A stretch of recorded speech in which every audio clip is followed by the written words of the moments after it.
خبروں کے سلسلے کو آگے بڑھاتے ہوئے رپورٹ کر رہے ہیں کیسر خان ملیر کالا بورڈ سے۔ کراچی مدینہ جامع مسجد کالا بورڈ میں حافظ قرآن کی تکمیل حفظ قرآن پر دعائے خیر۔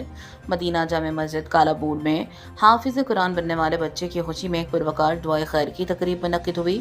محمد عارف کے صاحبزادے محمد سیف حافظ سیف اللہ نے بحمدللہ قرآن مجید حفظ مکمل کیا، جس پر ان کے اعزاز میں خصوصی دعائے خیر کا اہتمام کیا گیا۔